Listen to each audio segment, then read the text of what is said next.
Gálatas capítulo 2, versículos del 1 al 10. Luego, 14 años más tarde, regresé a Jerusalén. Esta vez con Bernabé y Tito también vino. Fui a Jerusalén porque Dios me reveló que debía hacerlo. Durante mi tiempo allí, me reuní en privado con los que eran reconocidos como los dirigentes de la iglesia y les presenté el mensaje que predicó a los gentiles. Quería asegurarme de que estábamos de acuerdo, porque temía que todos mis esfuerzos hubieran sido inútiles y que estaba corriendo la carrera en vano. Sin embargo, ellos me respaldaron y ni siquiera exigieron que mi compañero Tito se circuncidara a pesar de que era griego. Incluso esa cuestión surgió solo a causa de unos supuestos creyentes, en realidad falsos, que se habían infiltrado entre nosotros. Se metieron en secreto para espiarnos y privarnos de la libertad que tenemos en Cristo Jesús, pues querían esclavizarnos y obligarnos a seguir los reglamentos judíos. Pero no nos doblegamos ante ellos ni por un solo instante. Queríamos preservar la verdad del mensaje del Evangelio para ustedes. Los líderes de la iglesia no tenían nada que agregar a lo que yo predicaba. Dicho sea de paso, su fama de grandes líderes a mí no me afectó para nada, porque Dios no tiene favoritos. Al contrario, ellos comprendieron que Dios me había dado la responsabilidad de predicar el Evangelio de los gentiles, tal como le había dado a Pedro la responsabilidad de predicar a los judíos.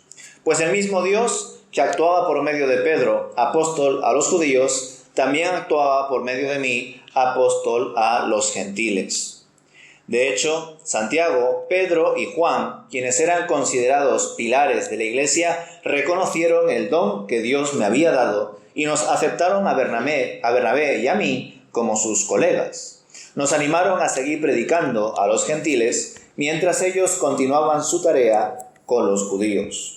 La única sugerencia que hicieron fue que siguiéramos ayudando a los pobres, algo que yo siempre tengo deseos de hacer.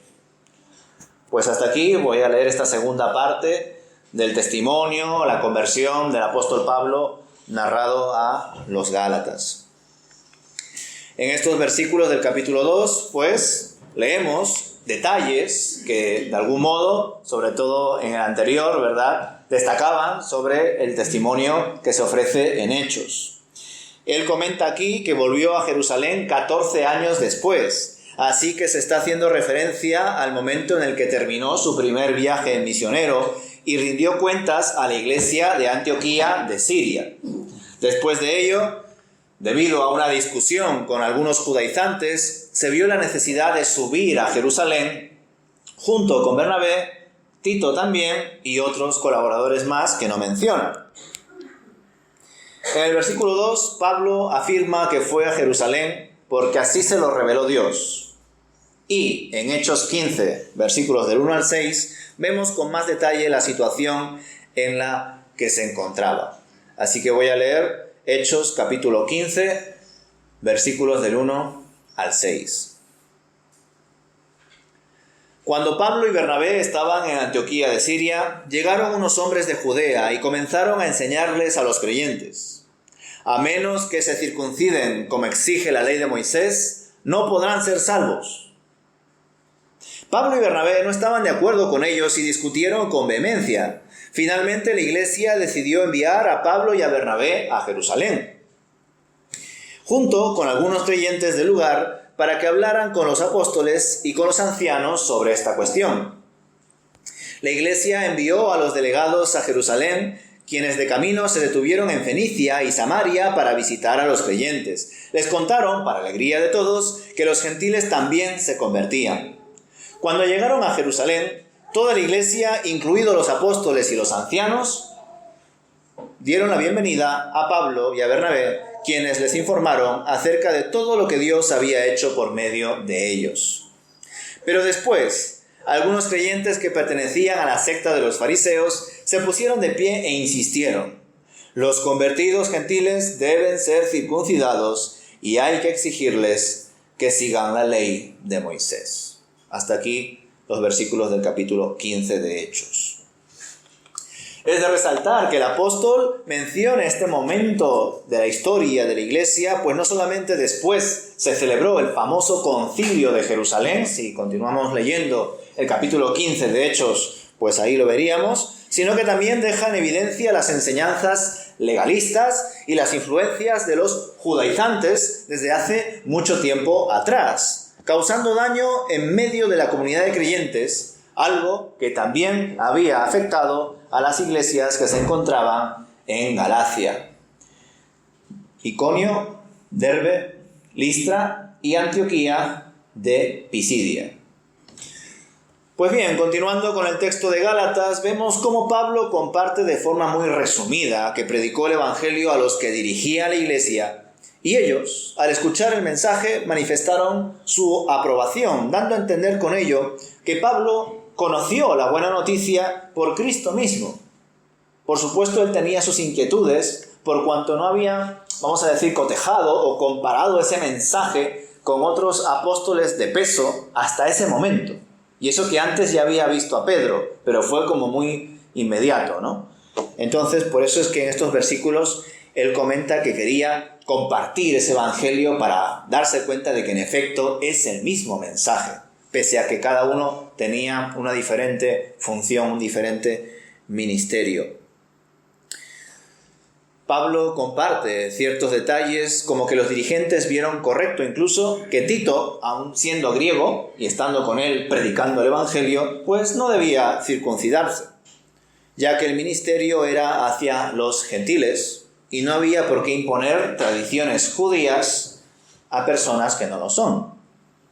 Es más, para estas alturas, Pedro ya había aprendido que Dios no hace acepción de personas. ¿Recordáis esa visión que tuvo antes de visitar la casa de Cornelio y predicarle el evangelio y que tanto él como los suyos, los de su casa, se conviertan? Ahí ya Pedro aprendió que no podemos decir impuro a lo que Dios hace puro, que Dios no hace acepción de personas, que el evangelio, el mensaje de salvación es tanto para judíos como para gentiles, para todo aquel que crea.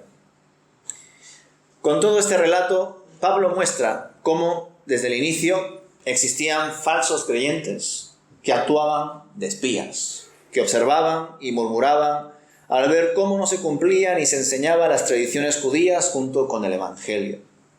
Y remarca todo este asunto por cuanto sabe todo el daño que han generado los judaizantes en las iglesias de Galacia.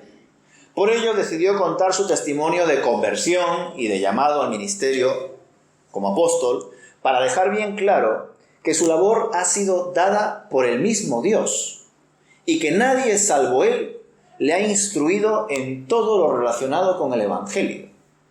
Dicho esto, he de aclarar otra vez que cuando Pablo se refiere aquí a los dirigentes de la iglesia de Jerusalén, tal como dice el versículo 9, está haciendo referencia a Santiago, Pedro y Juan, así dice el texto. Pero ese Santiago no se debe de confundir con Santiago, hijo de Zebedeo, hermano de Juan, pues fue el que murió bajo la orden de Herodes. A estas alturas, ese Santiago, también conocido como Santiago el Mayor, había sido muerto por espada. Lo leímos en su día en Hechos. Tampoco podemos decir que este Santiago era Santiago, hijo de Alfeo, o Santiago el Menor, que también era apóstol, pero no tenía tanta relevancia en aquel momento. El Santiago que tenía relevancia en aquel momento era Santiago el hermano de Jesús, que no era apóstol, pero tenía autoridad dentro de la iglesia. Al menos así lo demuestra tanto el libro de los Hechos como Gálatas, ¿verdad? Así que llama la atención porque supongo que a la hora de leer los evangelios, uno de los aspectos que más se resaltan, y que incluso algunos teólogos lo han llamado como el círculo pequeño de Jesús.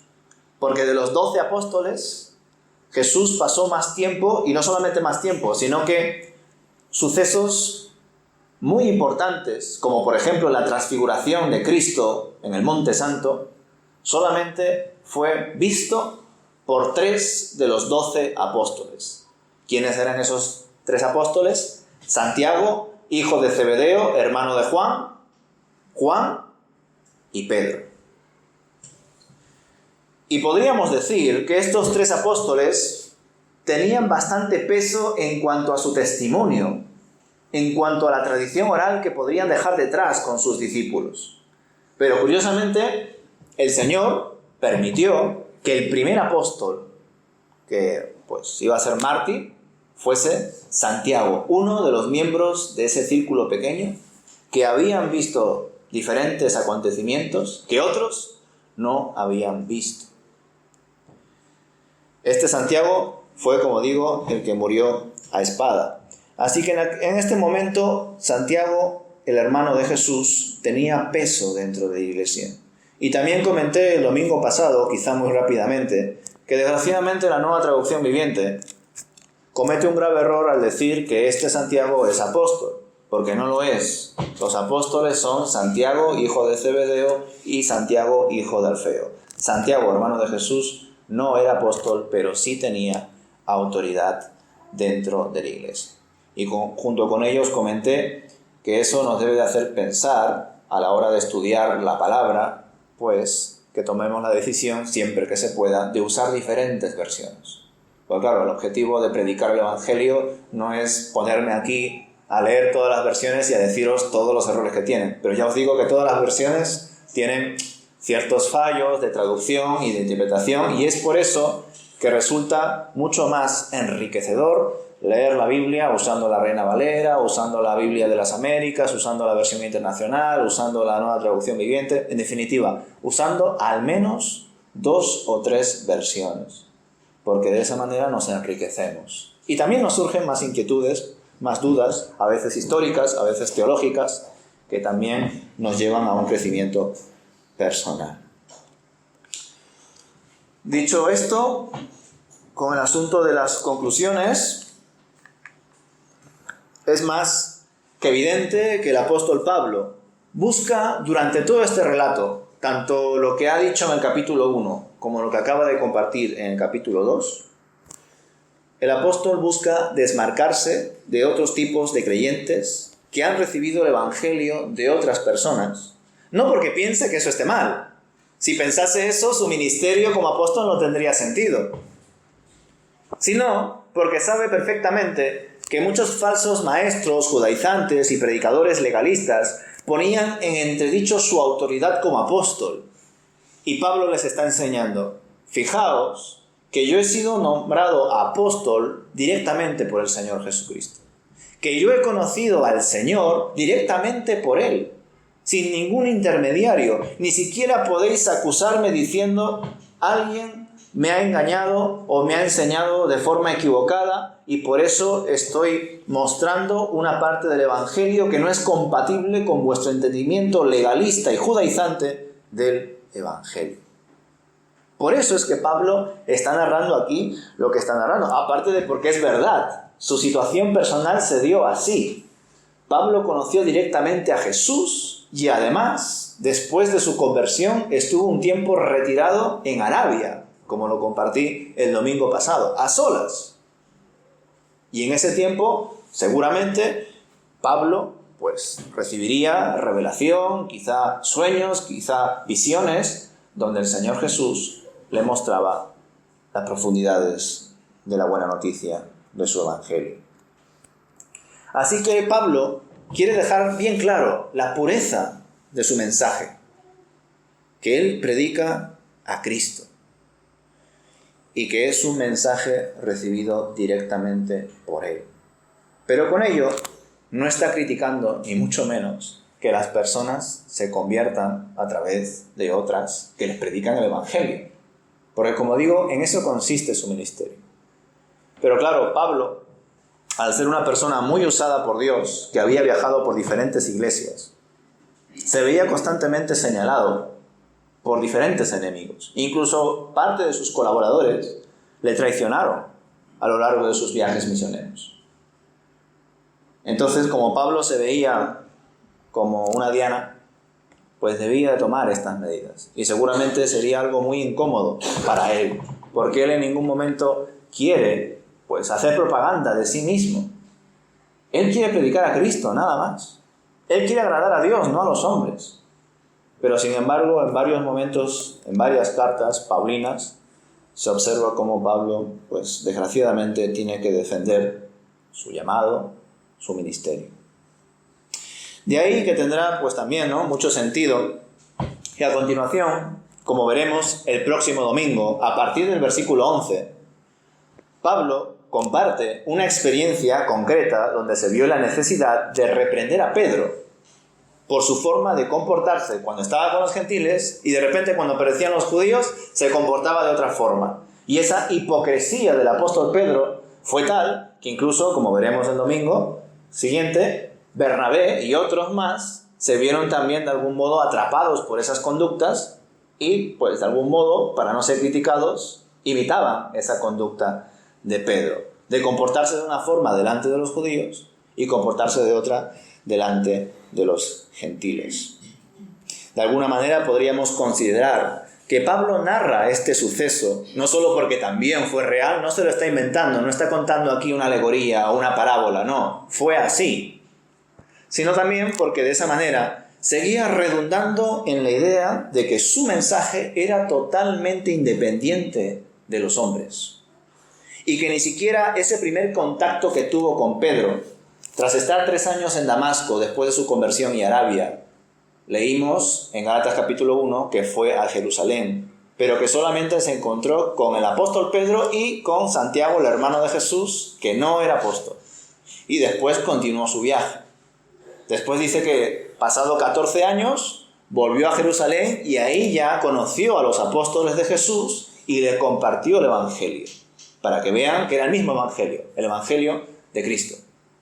Entonces, para que ni siquiera quede entredicho, quizá Pedro de algún modo te ha enseñado algo y lo has malinterpretado y por eso no estás mostrando la necesidad de guardar la ley de Moisés y las tradiciones judías. Pues para que ni siquiera quede algún ápice de que Pedro tuvo una mentoría sobre Pablo, Pablo narra aquí a los Gálatas que cuando estuvo en Antioquía y vio a Pedro hacer lo que hizo, comportarse de una forma con los judíos y de otra con los gentiles, Pablo reprendió a Pedro, mostrando con ello que por supuesto lo respetaba, pero que también, si en algún momento veía que cometía algún error, pues se lo iba a corregir.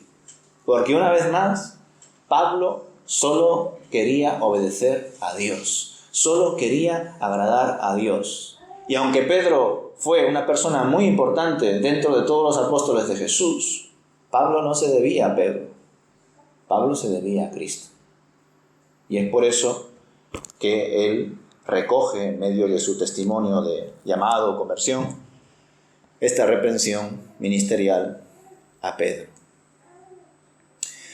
Ahora bien, aunque el testimonio de Pablo, su conversión y demás es impactante y manifiesta una relación directa entre él y Dios, dejando a un lado influencias externas, como dije el domingo pasado, eso no debe ser imitado por nosotros. No se puede hacer una teología de la conversión en base a la experiencia de Pablo. No se puede esperar que nuestros hijos o familiares o amigos experimenten una conversión semejante a la de Pablo. Que en un momento dado entiendan que Jesús es el Señor y Salvador y se conviertan en grandes misioneros como Pablo. Porque eso no es así. Es Dios quien manda sobre su iglesia y sobre sus hijos. Y es Dios quien muestra su voluntad a cada uno de sus hijos a través de su Espíritu. Desde luego, toda persona que se ha convertido tiene un gran propósito por cumplir en su vida. Y ese propósito es de Dios. Y lo tendrá que escuchar por parte de Dios. Y también confirmar a la luz de la comunidad. Porque somos una iglesia, un cuerpo, y la cabeza es Cristo. Entre nosotros se debe de ratificar esa voluntad, esa dirección que marca Dios. ¿Por qué? Porque la fe es personal, la salvación es personal, pero se vive en comunidad. Entre nosotros reconocemos los dones que Dios nos da. Entre nosotros reconocemos los ministerios donde el Señor nos pone. Y damos gracias a Dios por ello.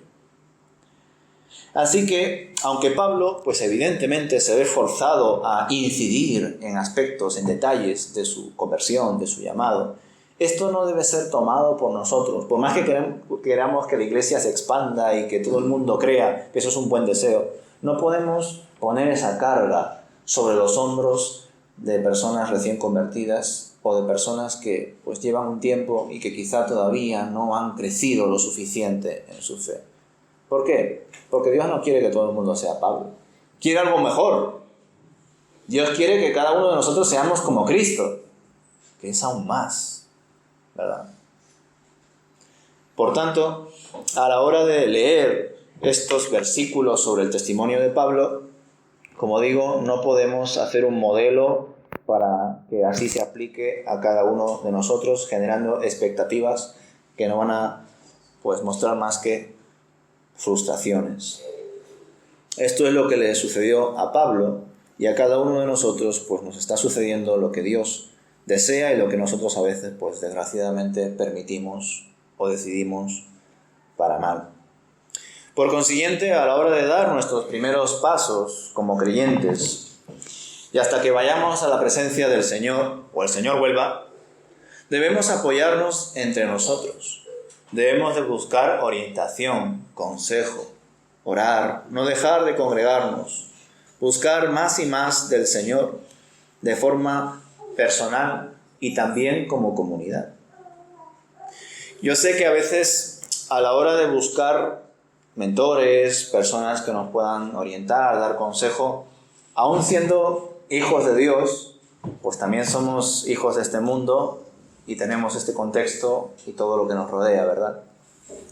Y a veces somos propensos a actuar de formas similares a como actúa gente que no es espiritual, gente que no es hijo de Dios, que no son hijos de Dios.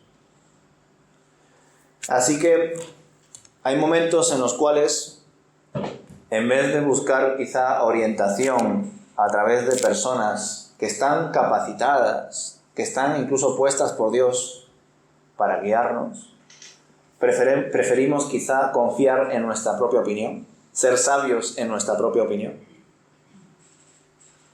o de algún modo buscar consejo en personas que sí, nos pueden dar orientación, pero solamente en base a su experiencia y no en base a la sabiduría que Dios nos da. Voy a ser más claro con todo esto. Jesús no tuvo hijos, ni tampoco tuvo esposa, aunque su esposa era la iglesia. Ese matiz tampoco lo podemos dejar atrás. Pablo, por ejemplo, en un principio se entiende que él era soltero y que tampoco tuvo hijos. Tuvo discípulos, casi como hijos de él, ¿no? Eran muy queridos, pero no eran sus hijos. Y sin embargo, Pablo en muchas ocasiones escribe, aconseja, orienta a los padres respecto a sus hijos, a los jóvenes, a los hijos respecto a sus padres. También escribe en relación al matrimonio y a tantos y tantos asuntos de la vida cotidiana.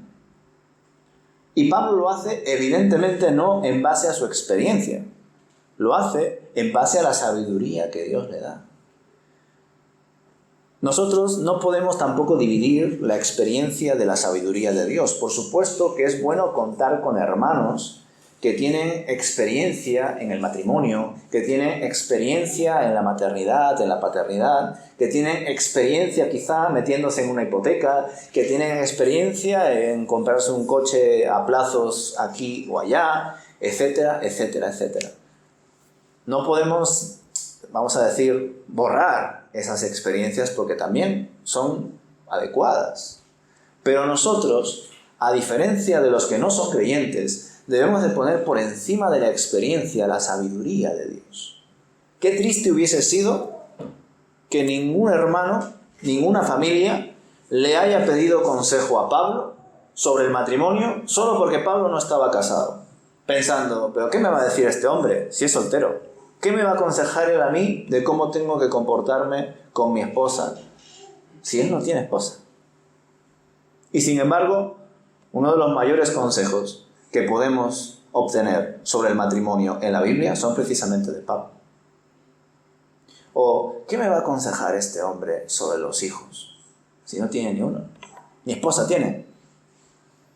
Y sin embargo, Pablo ha aconsejado en varias ocasiones sobre los hijos, sobre la familia, sobre la educación.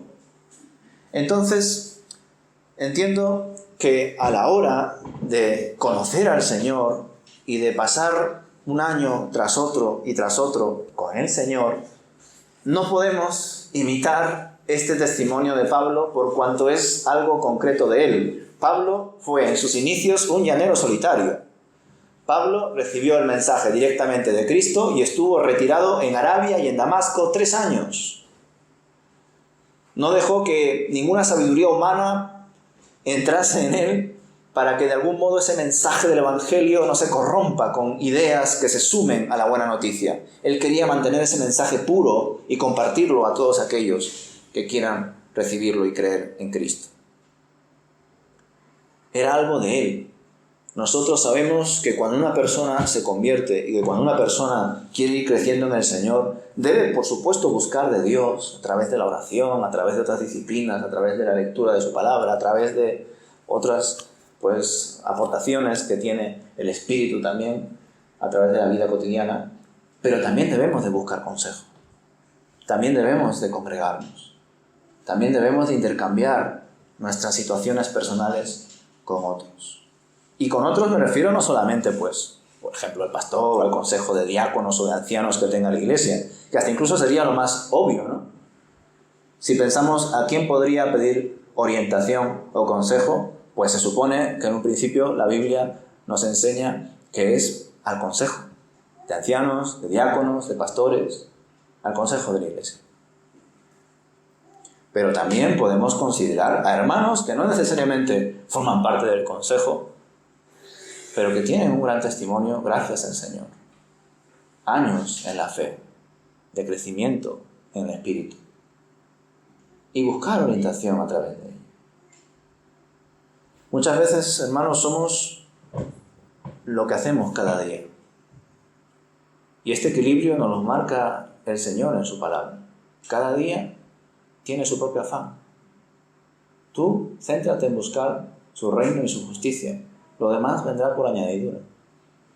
Sin embargo, este mundo, que por supuesto vive a espaldas de Dios y que tiene un príncipe llamado el diablo, hace todo lo posible para que estemos constantemente afanados, abatidos, para que busquemos consejo en personas, lugares y en algunos casos, productos o experiencias que no tienen nada que ver con Dios.